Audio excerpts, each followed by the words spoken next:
Hello,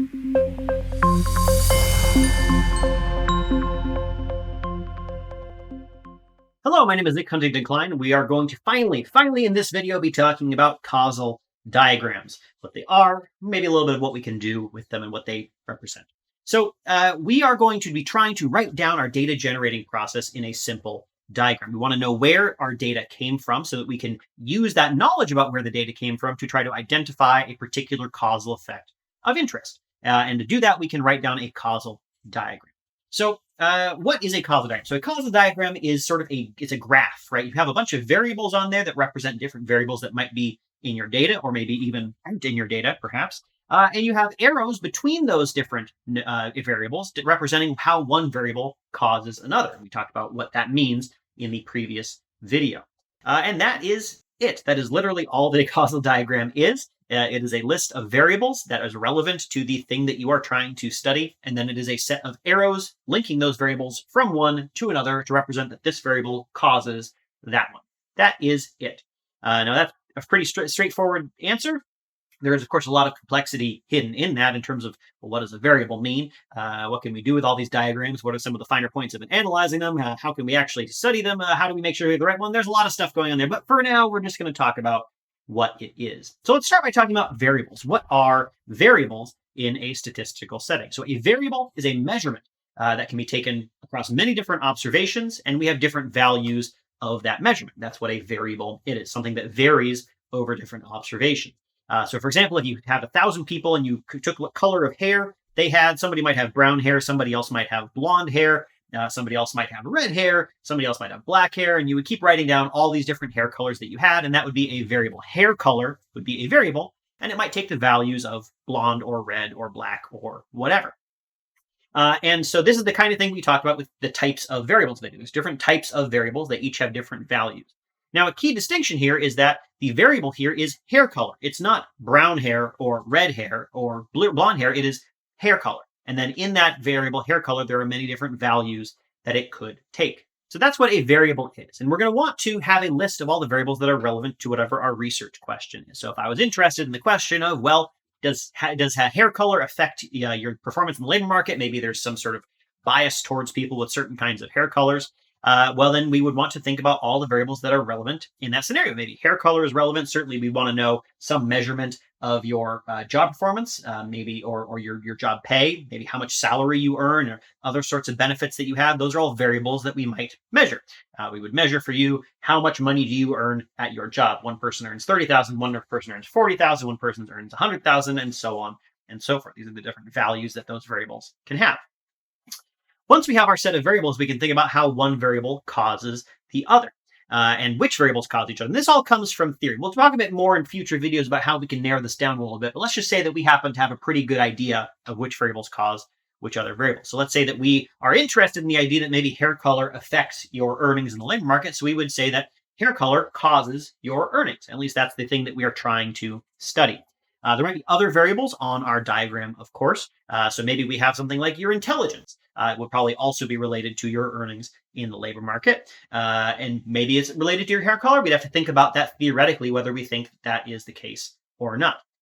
Once we have our set of variables that we think are relevant, maybe that includes intelligence, maybe that includes your sort of get up and go, maybe it includes your network connections, your parents' social standing, and all sorts of things we would write down and think about the arrows that go between them. And we would draw a diagram. Let's do a quick example of a very simple diagram. So let's say that you have some cake. And you're eating this cake in your office kitchen in a non-pandemic environment. And Brad comes in and Brad says, hey, I would like some of your cake. I'll flip a coin for you for that cake. Okay. Well, now what we are interested in, we're thinking about what's going to be the data generating process here. We have some data that we could see. We're going to flip a coin. That coin could turn out to be heads or tails. So one variable that we would have would be the outcome of the coin flip. And the values that could take would be heads and tails. We would also observe who has the cake. Do you have the cake or does Brad have the cake? So one variable that we would have is, do you have cake? And the answers to that might be yes or no. If we want to be a bit more general, maybe we'd say who has the cake and we'd say Brad or you. So now we have two variables. We have coin flip and we have the cake, and we have a relationship.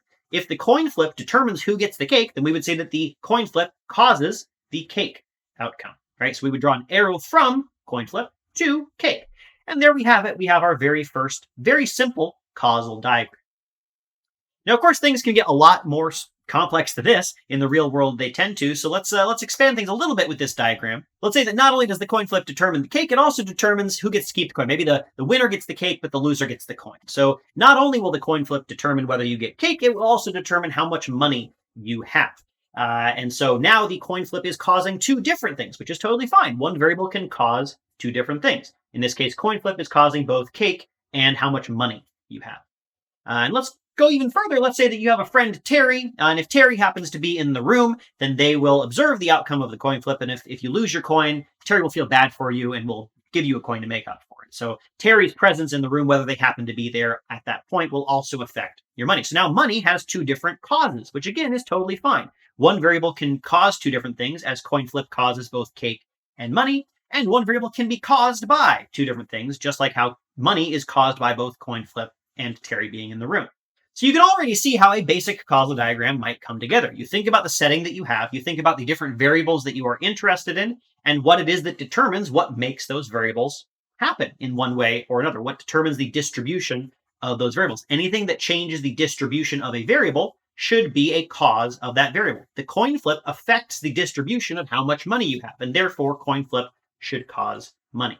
One last thing to point out with this simplified diagram is that we should be including variables whether or not we can actually measure them, right? We are interested in what are the underlying laws of the universe that cause the data to be the way that it is.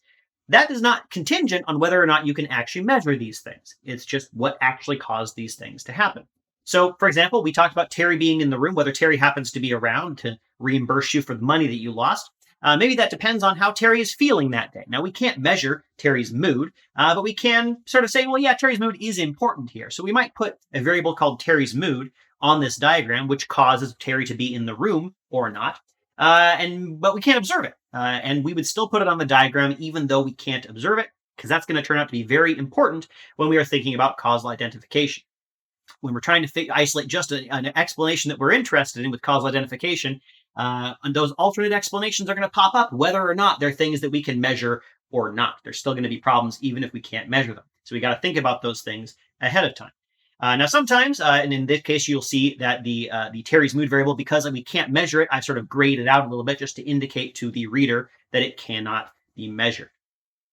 Sometimes these unmeasured variables are a little bit hard to put our finger on. We know that maybe there's some unmeasured characteristic going on, but we don't know exactly what it is. We might just put some sort of placeholder variable there. So for example, here I've included the variable U1 to indicate that there's some unknown factor that both causes people to wear shorts and eat ice cream. I don't know exactly what it is, whatever it could be, but there's something there that tends to cause both of these things. And this would cause shorts and ice cream to be related to each other, even though I haven't drawn a direct relationship between the two. Because whatever U1 is, maybe it's temperature, I don't know. Whenever that happens to be high or low, that's going to induce a relationship between those two variables.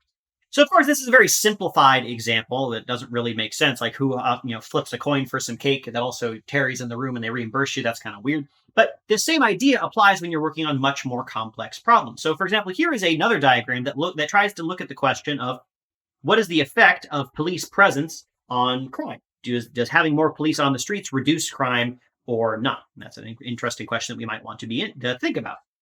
And we would want to draw out a causal diagram that represents where we think the data on crime and police come from. So here's an example, and I will say this is a simplified example. You can probably think of some things that might be important, like poverty, for example, that's not on this diagram. And yet it gives us an idea of how we might think different pieces of the puzzle fit together. So we have the number of police per capita that happen to be around. We might think that that causes crime directly, so we have an arrow from police per capita to crime. We might also think that one reason why police might have an effect on crime is that it changes the payout of crime. If there's a lot of police around, you might be less likely to think that you can get away with a crime, so you might be less likely to commit it. And so one reason why police per capita might cause crime is because it affects the expected crime payout. So we see an arrow here from police per capita to the expected crime payout, which itself affects crime, sort of a deterrent effect kind of thing. And that is one way we can start to see how these diagrams are valuable, because not only can we see a relationship between two variables, but we can see pathways starting to emerge. And this is something we'll talk about a lot more as we go on. Why might police per capita affect crime? Well, one thing is directly. Maybe the police directly stop a crime in progress. That's the arrow from police per capita to crime. But also maybe they just make criminals realize that they're less likely to get away with it and then choose to commit less crime on their own. And that is represented by the police per capita to expected crime payout to crime set of arrows. We have a pathway that we can walk.